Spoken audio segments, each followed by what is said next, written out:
Hi everyone, this is Lara Hammock from the Marble Jar channel, and in today's video I'll share the rules that I developed to determine what information I can tell other parents while being really careful not to break the expectation of confidence with my own kids.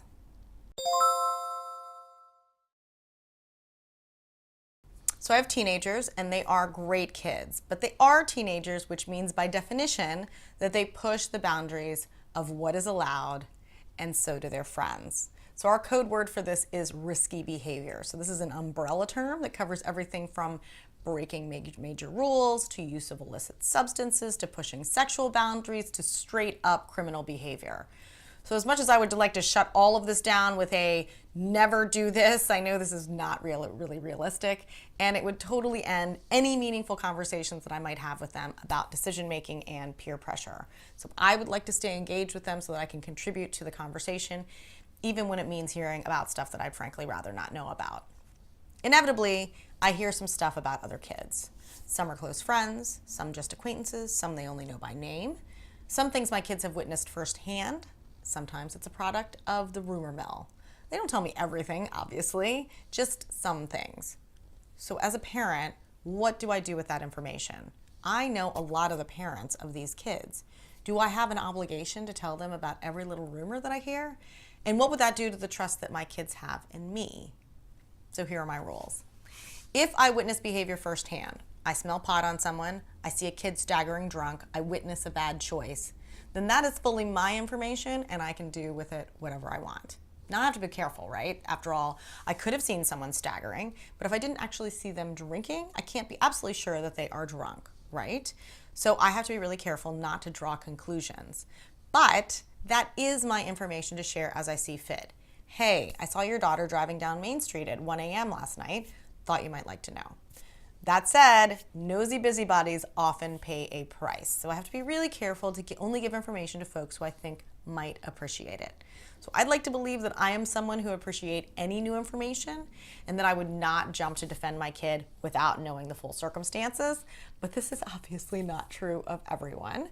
So I would offer the facts, but only to folks who I think might appreciate it. But what happens if I hear a story from one of my kids?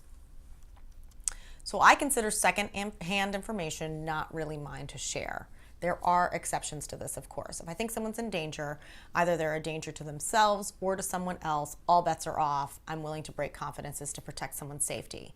But everything else that is secondhand is not my information to share since it has been relayed to me by someone else. So say I hear that one of my daughter's friends is going to parties, getting drunk, and then sleeping at a friend's house afterwards. Let's say I know her parents really well. So I don't consider this my information to give out. I didn't witness it, and it doesn't really rise to the level of a safety concern. But if I'm picking my kid up at a party and I see the friend drinking beer in the front yard, well, that is a different matter. So this can make for some difficult situations where I feel like I may have some secondhand information that my friends don't have about their own kids. But it is really the only way that I can honor my confidentiality commitment to my kids to ensure that I'm hearing about difficult decisions that they are having to make.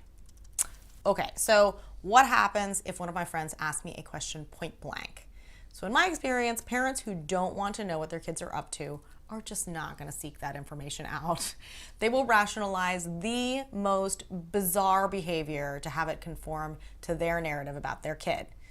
I get it. This stuff is not easy. But you know what? No kid is perfect, and this is what they are wired to do as teenagers. Gather up new experiences and then incorporate them into their worlds. But if someone asks me straight up, have you heard that my daughter has been drinking? If the answer is no, I'm going to say no. If the answer is yes, I'll say you need to talk to your daughter about this. I just can't in good conscience give out information that I have not witnessed firsthand and isn't mine to give. So my thoughts on this are still evolving, so I would love to hear what you think. Comments are always appreciated, and thanks for watching.